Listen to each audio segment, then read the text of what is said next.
Mga kalakbay, tara at magkape.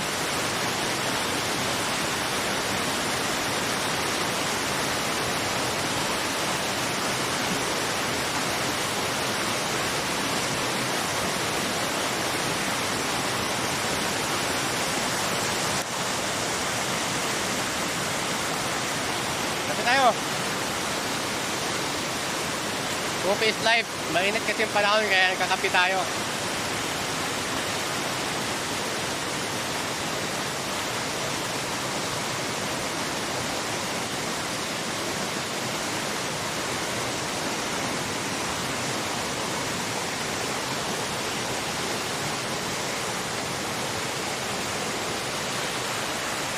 Ganda naman ang view na yan.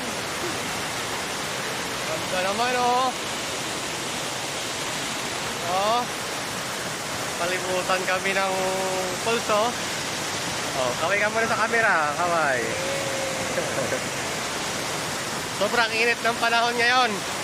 Kaya dito talaga dapat magkape.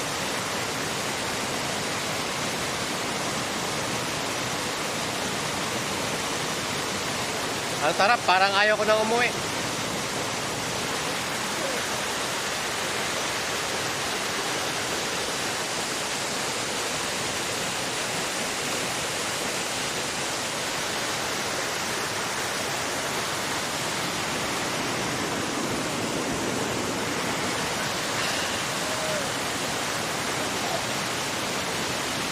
Kasi mga kalakbay oh, yung likod niyan, malalim yan kasi kating tangkad dyan oh, baka mas matangkad pa sa akin yan. Pwede magbaba dyan sa taas.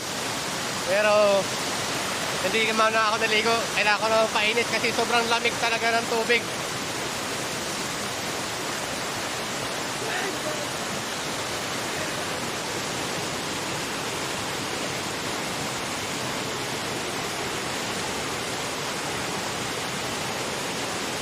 Palakas pa na palakas yung tubig oh.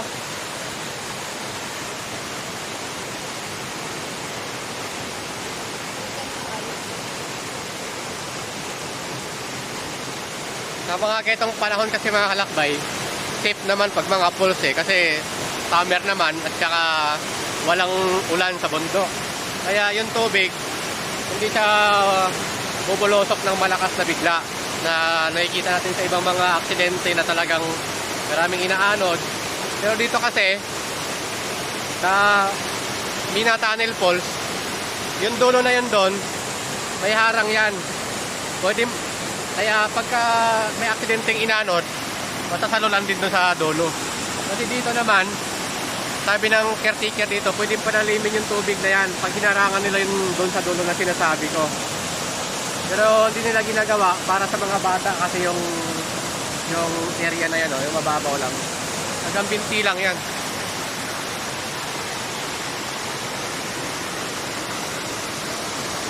Yung maliit pa na pulso.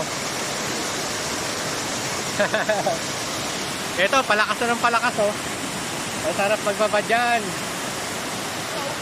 Shout out sa mga kalakbay natin dyan. Maligo na kayo. Sa mga followers dyan.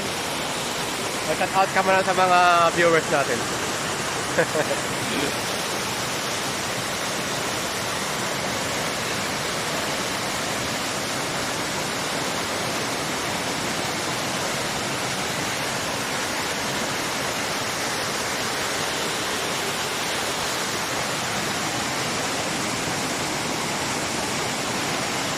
tayo. Ayun yun oh. Pinanggalingan ng bukal oh. Diba? Nakakatis pa niya sa taas at saka daming puno.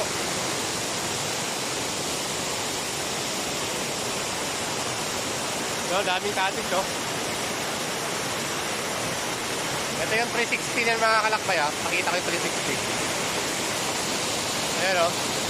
Hanggang doon yan sa dulo. Yan. At saka napakaraming katis sila dito. Murang-mura pa. Pati entrance. Super affordable. Palakas na ng palakas ah. No?